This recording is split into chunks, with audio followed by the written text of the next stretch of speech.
Amém. O copo? Ah, tem. Amém. Bom, muito bem. Glória, depois que o microfone. Amém.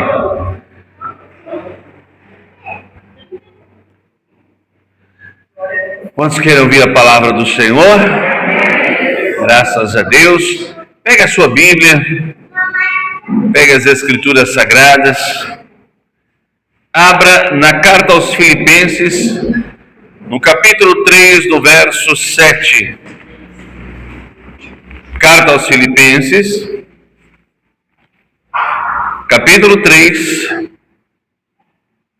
no versículo 7. Amém? Graças a Deus.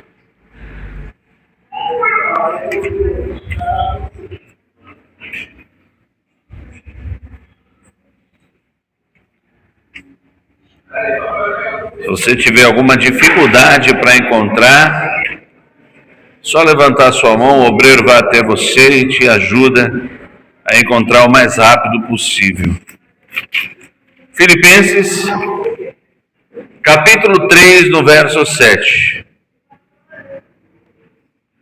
Todos encontraram?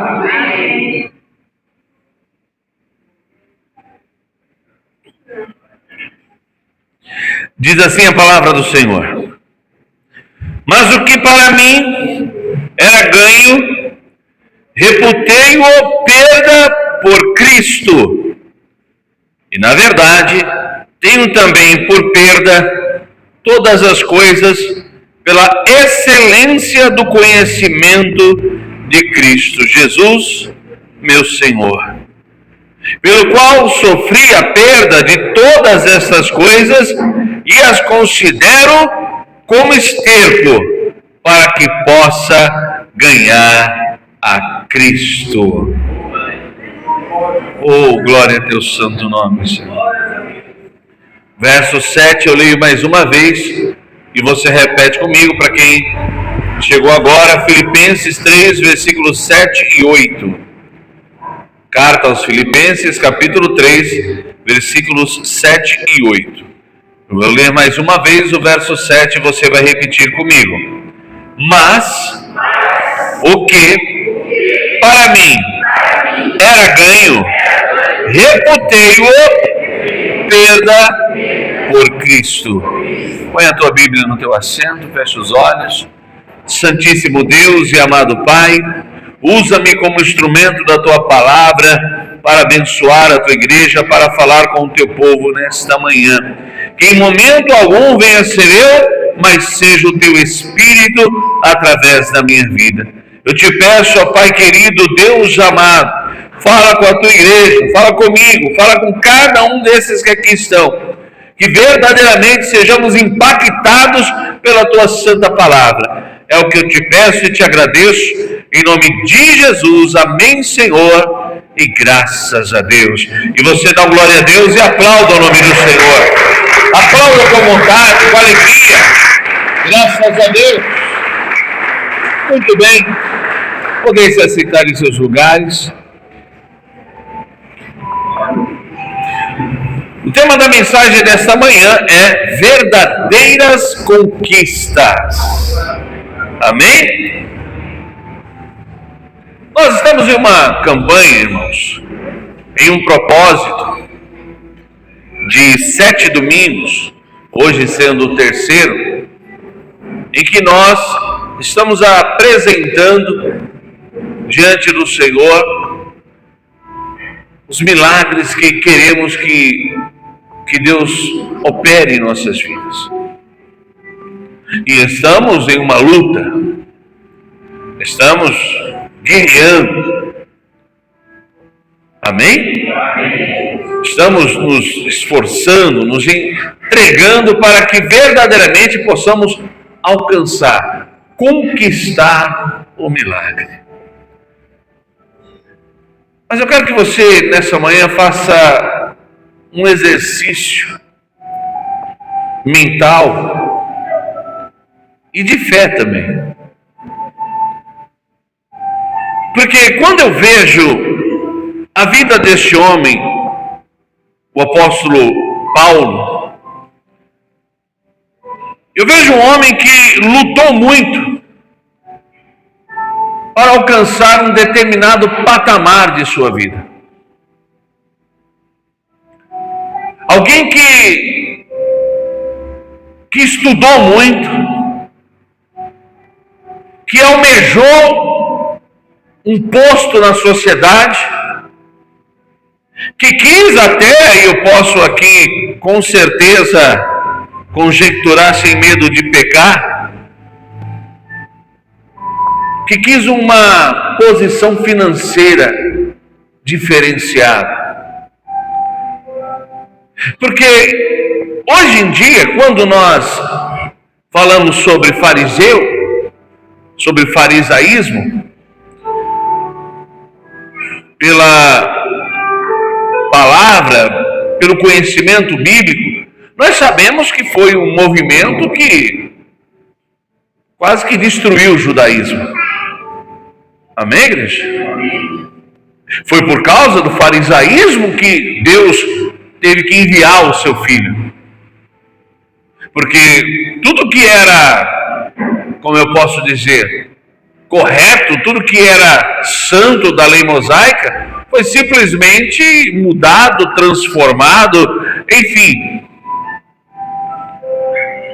Só que para aquele povo, irmãos, para muitos dos que faziam parte da sociedade israelita, ser fariseu era o ápice. Ser fariseu era o ponto mais alto. Era chegar onde muitos não conseguiam chegar. Alguém que alcançou o posto de um fariseu não era qualquer um. Não sei se vocês já assistiram filmes, ou até mesmo essas novelas que tem aí na televisão, que retratam esta época, que mostram esse tempo. O fariseu, ele tinha respeito, o fariseu, ele tinha postura. Muitas vezes nós sempre imaginamos um fariseu sempre sendo aquele cara arrogante, aquele cara que como eu posso dizer, é quase um endemoniado. Amém? Mas nem todos eram assim. Obrigado, querido. Nem todos tinham essa postura. Muitos agiam de uma forma comedida, muitos tinham uma posição totalmente diferenciada. Por que eu estou falando isso, irmãos? Não pense você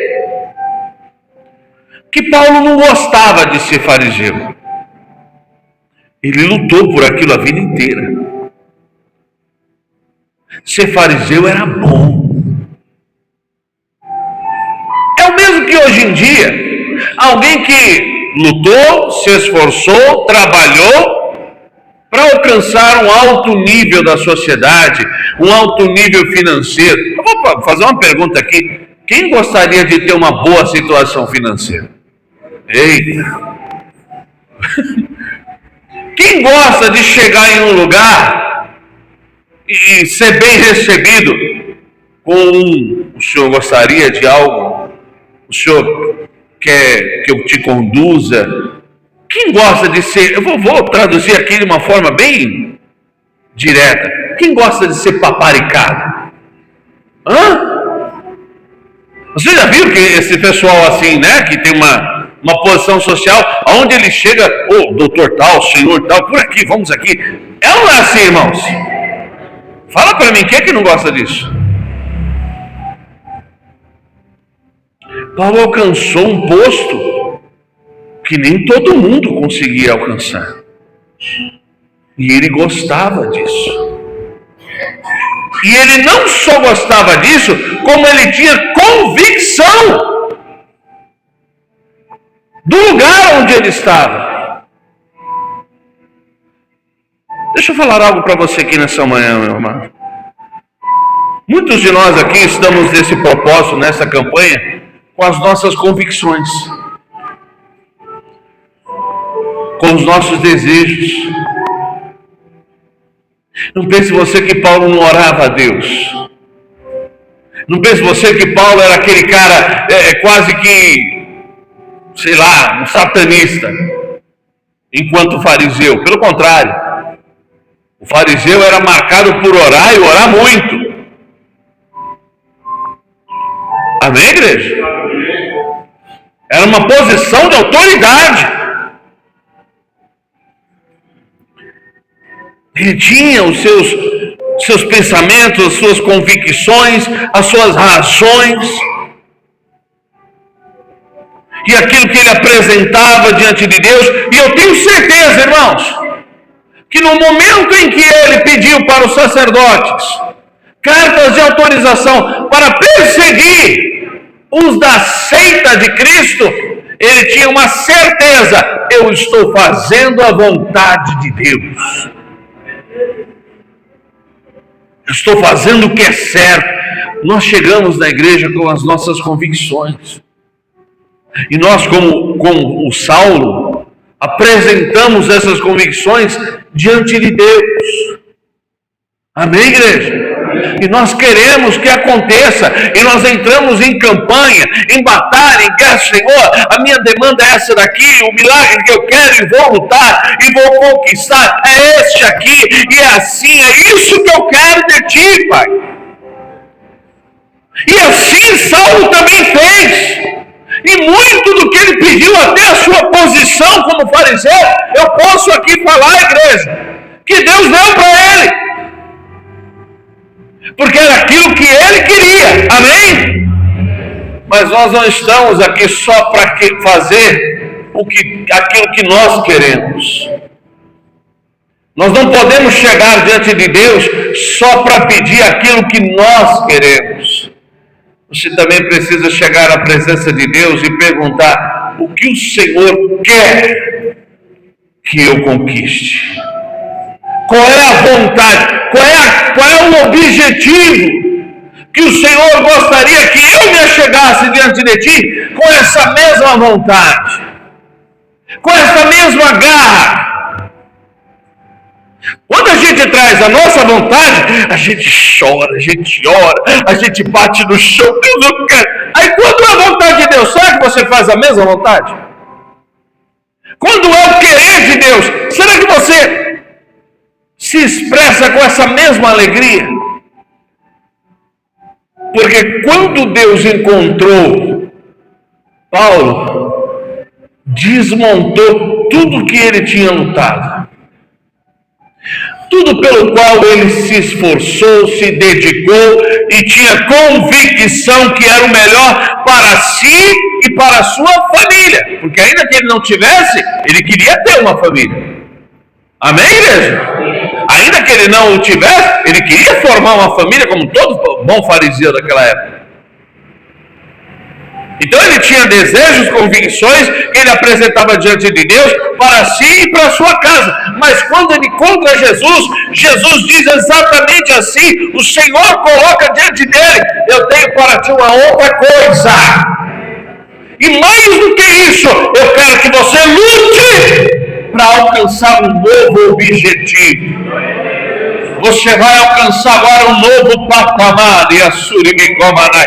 Você vai para uma outra situação, e preste bem atenção no que o Senhor vai falar contigo nesta manhã. Ele quer que você continue lutando com a mesma garra, com a mesma convicção, porque mesmo sendo a vontade dele, você ainda vai ter que conquistar aquele milagre, aquela vitória, em nome de Jesus. Ainda vai ter que ser uma conquista. Amém, igreja? Mesmo sendo aquilo que o Senhor quer que você o faça, também não vai ser de graça. Também não vai ser de qualquer jeito.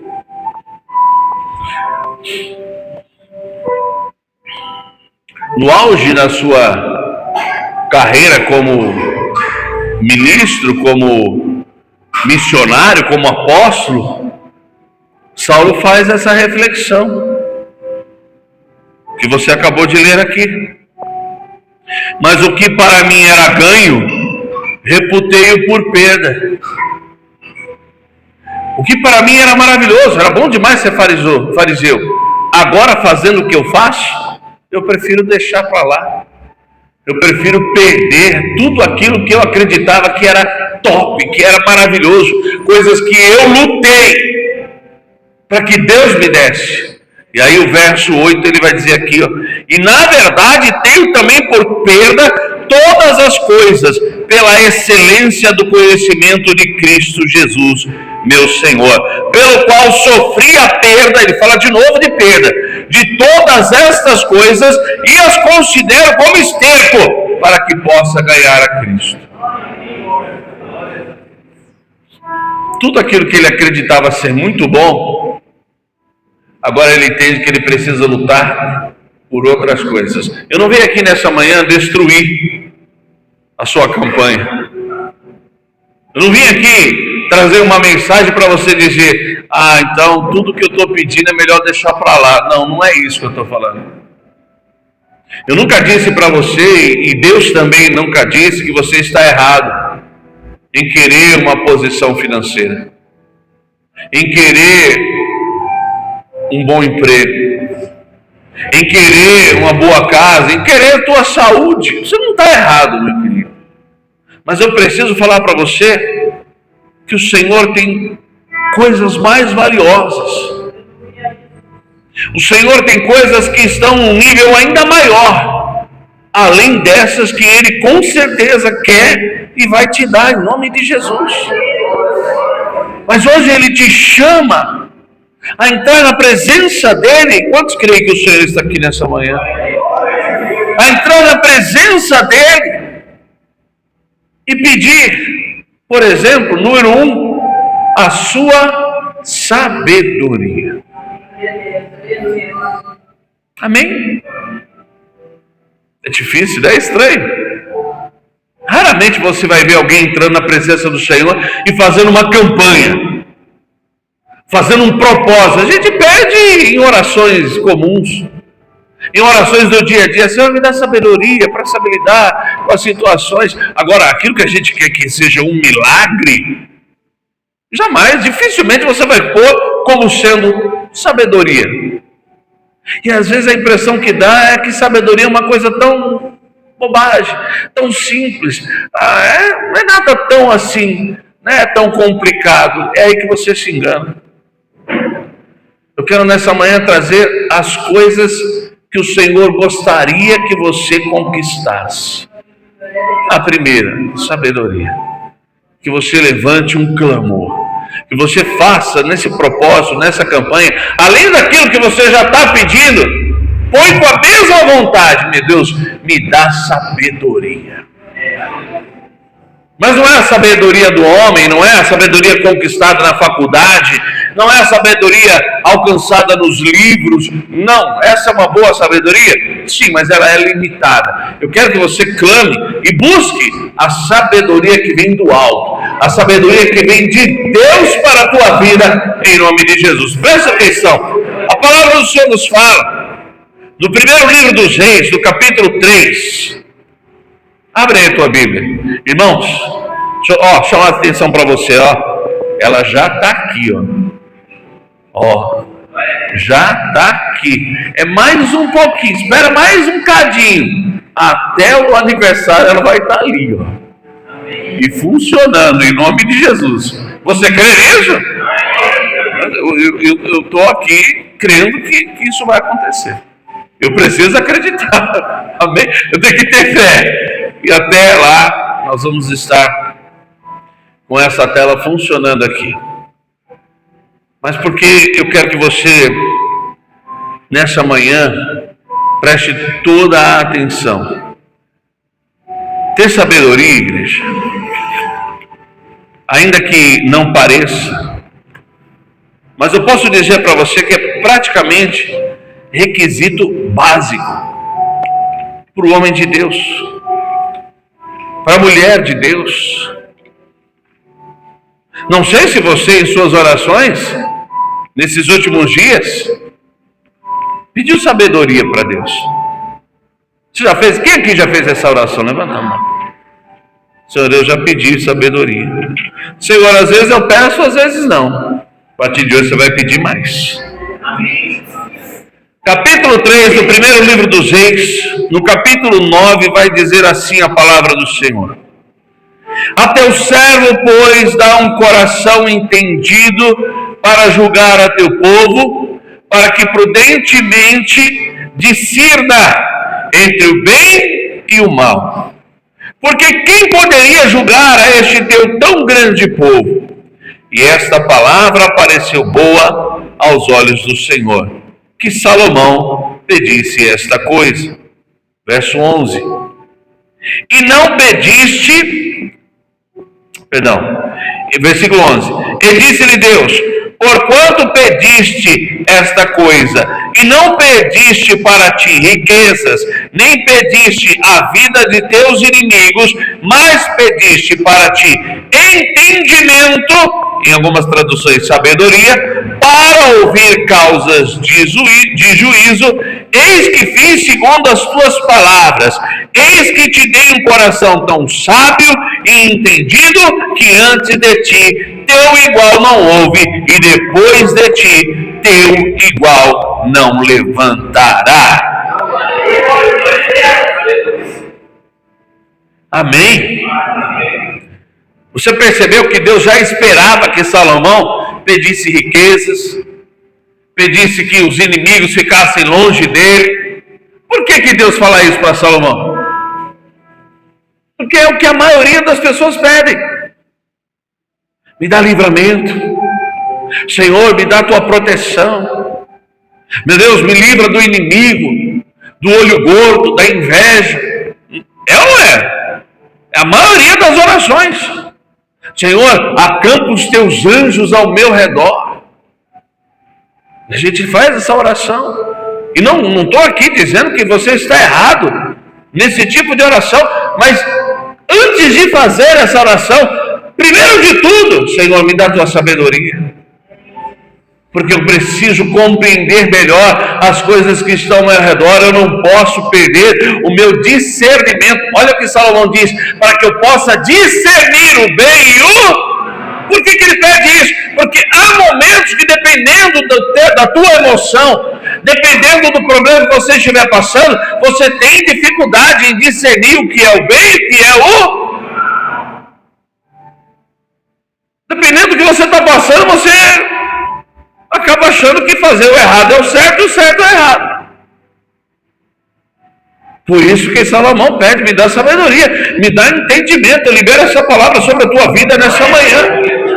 Que o Senhor derrame sabedoria sobre a tua vida, que você saia daqui hoje declarando: Pai, eu quero todas aquelas coisas que eu já tenho colocado, mas meu Deus, eu te peço nessa manhã, derrama da tua sabedoria sobre a minha vida, em nome de Cristo Jesus. Glorificado seja o nome dele. Aleluia.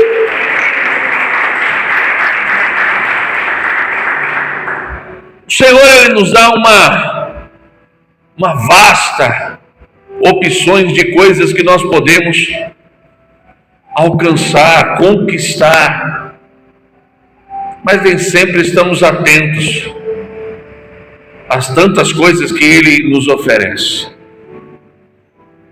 E até mesmo porque nós temos tantas necessidades, né? Sim ou não? Sim. Nós olhamos para a nossa casa, para a nossa vida, para a nossa família. É muita coisa. Então, não se sinta mal nessa manhã, ou envergonhado por de repente pensar assim: puxa, eu tenho sido muito egoísta. Eu só tenho pedido coisas para mim, para minha casa, para minha família. Eu nunca imaginei, eu nem pensei em pedir sabedoria. Fui surpreendido. Não se sinta mal não, meu irmão. Porque o Deus que você serve, Ele sabe e conhece a sua vida. Ele sabe como é que tem sido e tudo que você tem passado. O sofrimento, os problemas, as dificuldades. Quantos aqui tem problemas para resolver aí? Ih, pastor, falta a mão. Se eu levantar só as duas mãos, não dá não. Todos nós, e Deus sabe disso. Mas é justamente por isso que ele gostaria que, número 2, você buscasse dele a esperança que ele tem. Pastor, como assim esperança que Deus tem? Você sabia que Deus tem uma esperança muito grande? E esperança, eu posso aqui afirmar para você que é uma palavra parente da fé. Você quer ter fé? Ah, não me convenceu não. Você quer ter fé?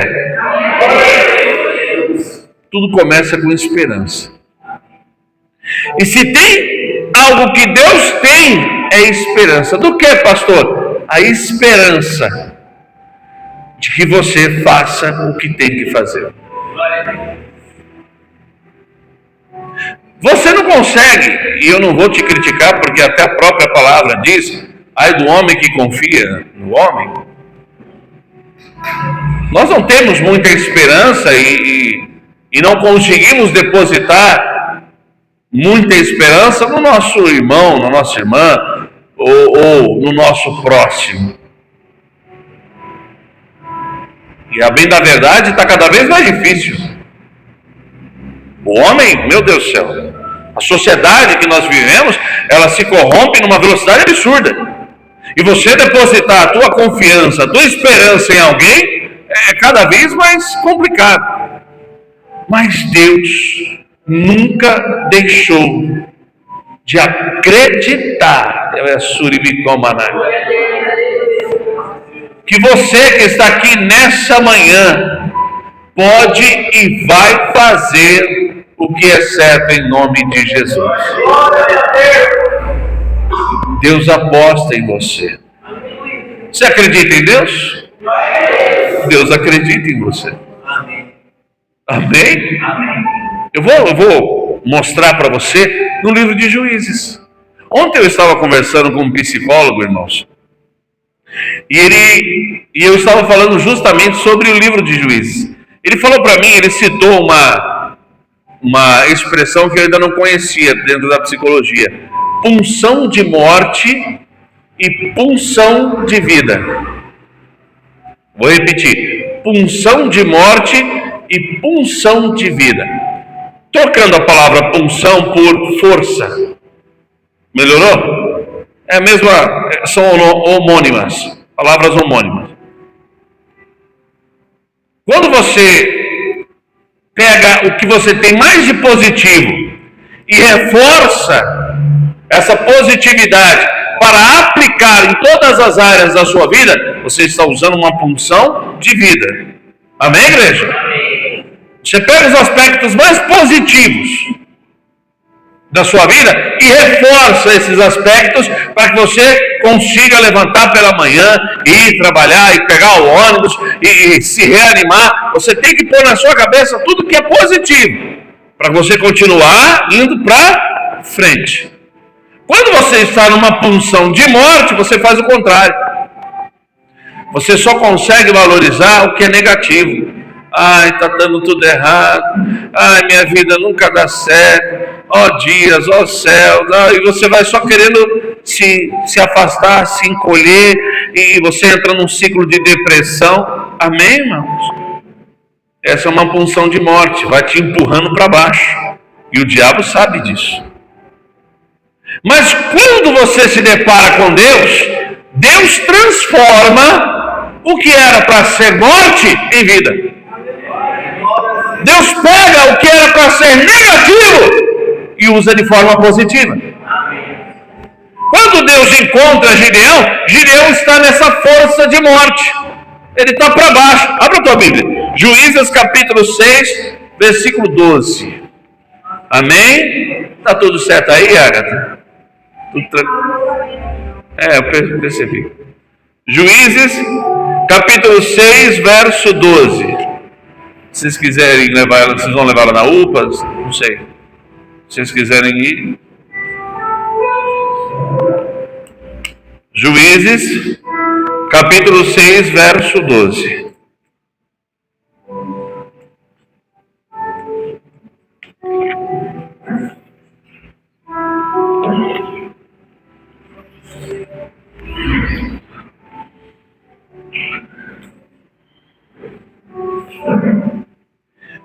Senhor encontra Gideão, talvez no pior momento da vida dele. Preste atenção.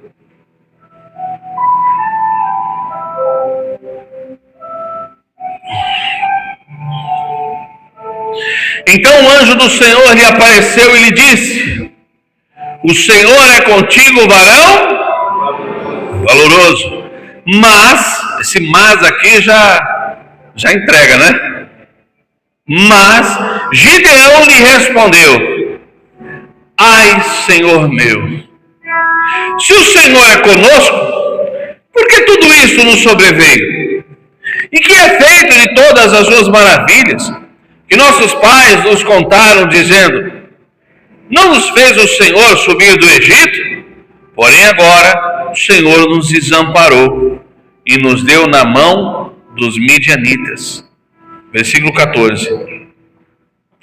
Então o Senhor olhou para ele e disse: vai nesta tua força e livrarás a Israel da mão dos midianitas.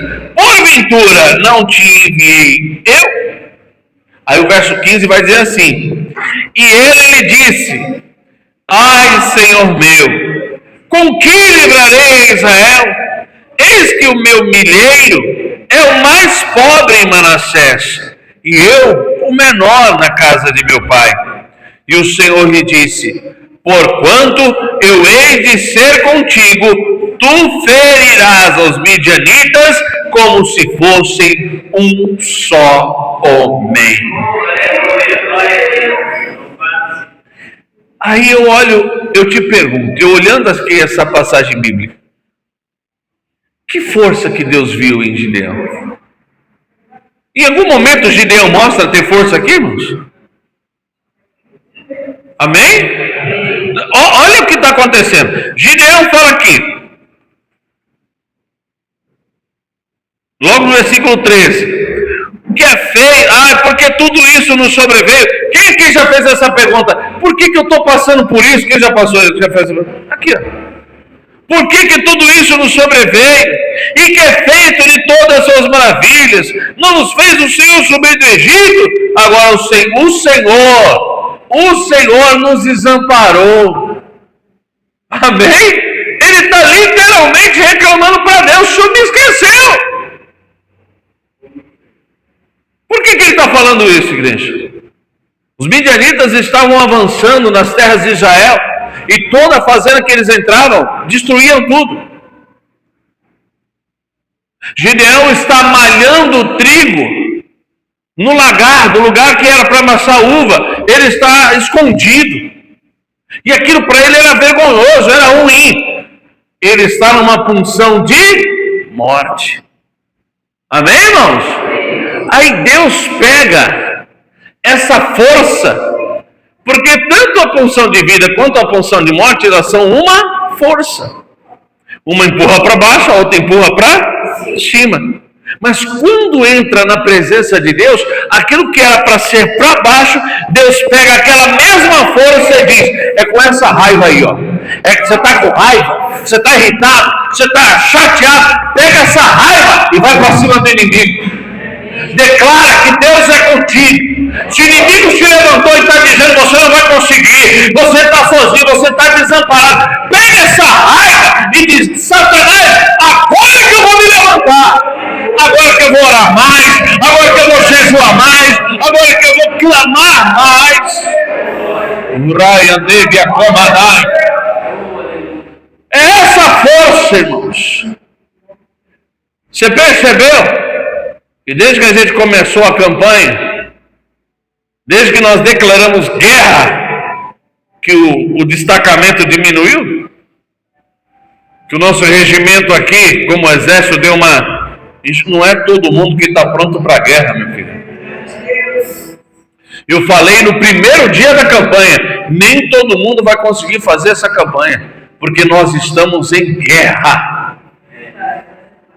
Na guerra só fica quem é soldado. Tem soldado aqui nessa manhã? Pastor, não está fácil. Pega essa raiva. Gideão, eu acho maravilhoso isso.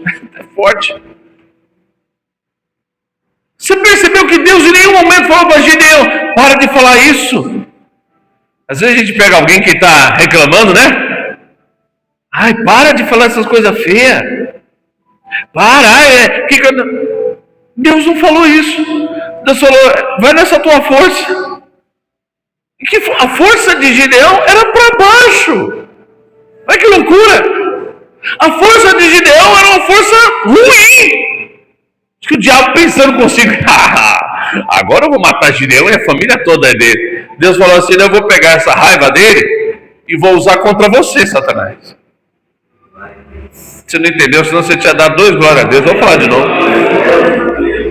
Você tem que pegar essa mesma raiva, essa tristeza, essa decepção, tudo que você está sentindo aí, que você não gosta de estar sentindo, pega tudo isso e diz: é com essa raiva, é com essa tristeza que eu vou para cima do inferno, e o Senhor vai me dar vitória, e eu serei mais que vencedor, em nome de Cristo Jesus.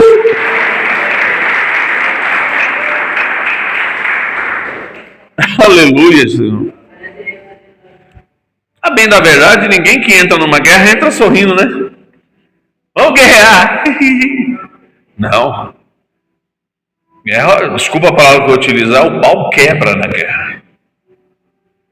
Amém?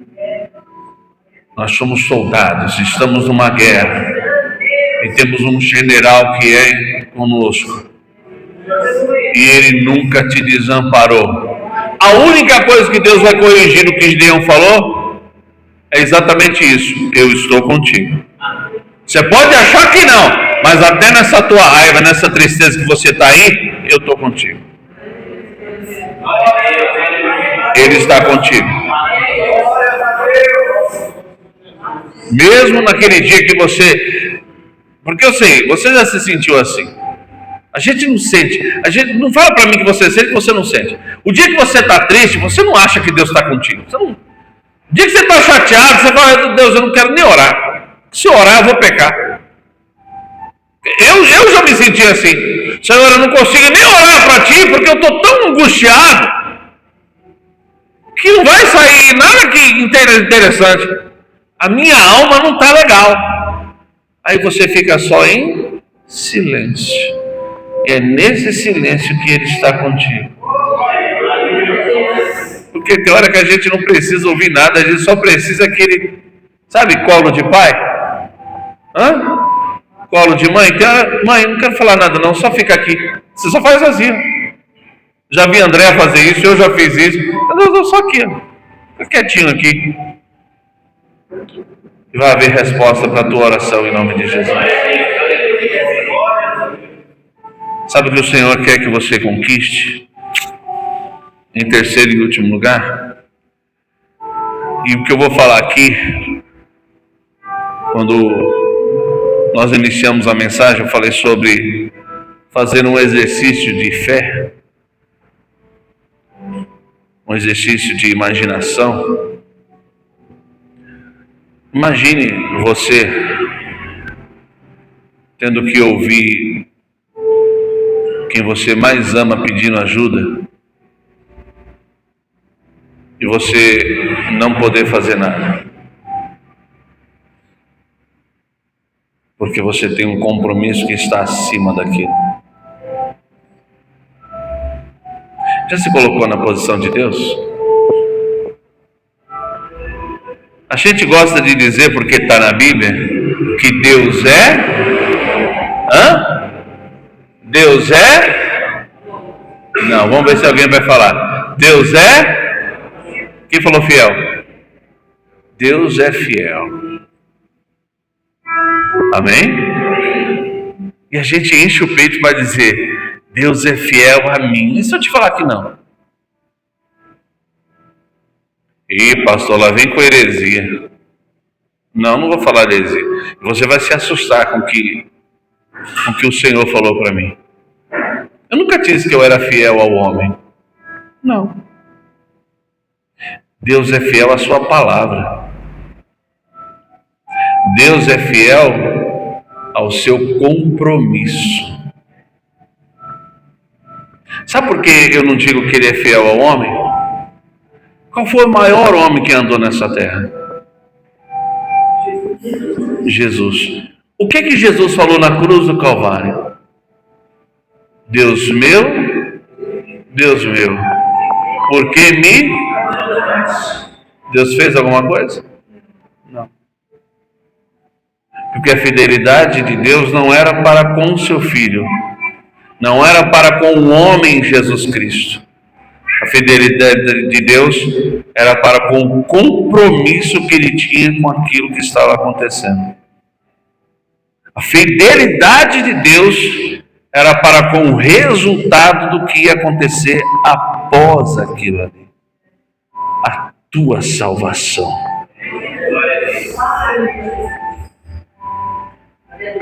Deus tem uma fidelidade inabalável ao seu compromisso. Você consegue entender isso? A salvação, Deus amou o mundo de tal maneira que entregou o seu único Filho, para que todo aquele que nele crê não pereça, mas tenha vida eterna. É com esse compromisso que Deus é fiel. Ele tem vida eterna para você. Amém? E ele foi até o fim por conta deste compromisso. Ele ouviu a voz do próprio filho dele clamando e nada fez, porque o compromisso era: ele precisa ir até o fim e no terceiro dia ressuscitar. Deus tem fidelidade para com o plano que ele tem para a sua vida.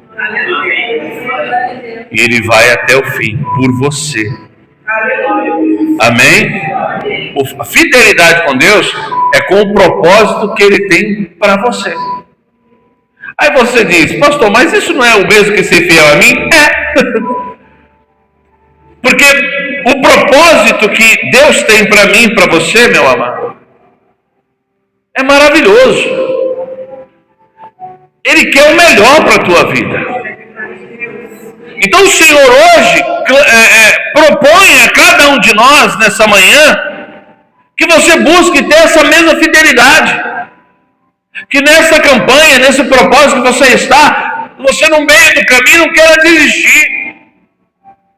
Porque vai aparecer opções melhores. Eu posso falar uma coisa aqui para você, irmãos? Eu louvo a Deus pela tua vida aqui nessa manhã. Sabe por quê? Eu vou falar de uma forma bem rasgada aqui. Tem igreja melhor para você ir.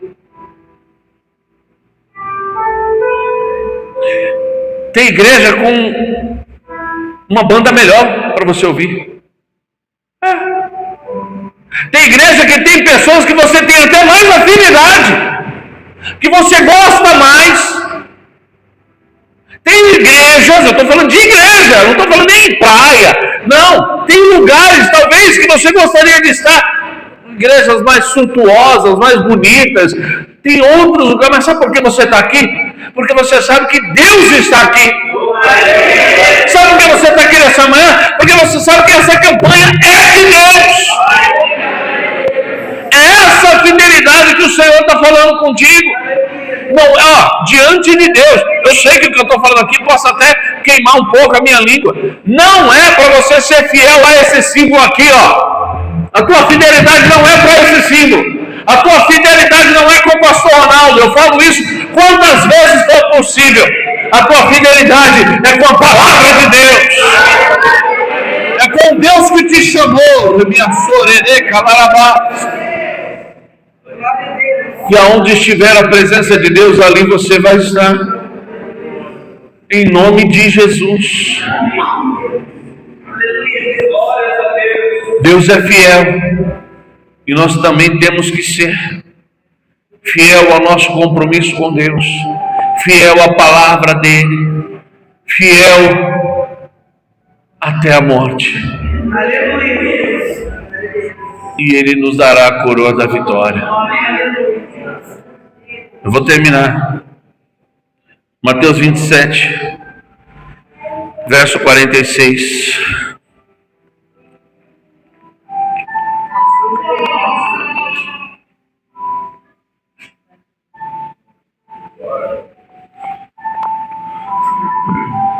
Se assustou quando eu falei que ele não era fiel ao homem, né? Mateus 27, verso 46. Amém, igreja? Amém.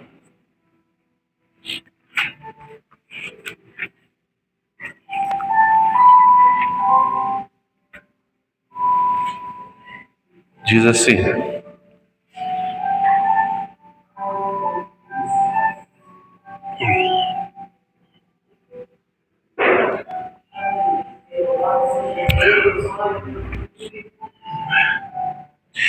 e perto da hora nona, exclamou Jesus em alta voz, dizendo: Eli, Eli, lama sabachthani. Isto é, Deus meu, por que me desamparaste? Verso 47. E alguns dos que ali estavam ouvindo isso diziam: Este chama por Elias. E logo um deles, correndo, tomou uma esponja e embebeu-a em vinagre, e pondo-a numa cana, dava-lhe de beber. Os outros, porém, diziam: Deixa, vejamos se Elias vem livrá-lo. E Jesus, clamando outra vez com grande voz, rendeu o Espírito. Amém? Ele foi até o fim. Jesus foi fiel ao propósito. Deus foi fiel ao propósito. Amém? Foi fiel ao seu compromisso. E você? Nós gostamos de falar: eu sou fiel a Deus. O homem tem que ser fiel a Deus. Chover no molhado, né? Pelo menos isso você precisa ser. Só que muitas vezes o que a gente não consegue é justamente isso: ser fiel à palavra dele, ser fiel ao seu compromisso com ele. E é só isso que ele quer de você, que você seja fiel à palavra dele. Porque se você for fiel à palavra, você é fiel a Deus. E grandes coisas ele fará em nosso meio, em nome de Jesus. Se prepare, porque o sobrenatural de Deus está por acontecer na tua casa, na tua vida, na tua família. Esse é o compromisso de Deus para contigo. Que nessa manhã a tua fidelidade para com o Pai seja ainda maior e veja a mão de Deus operando a teu favor, em nome de Cristo Jesus. Aplaude e glorifique o nome do Senhor. Se coloque de pé. Glória a Deus.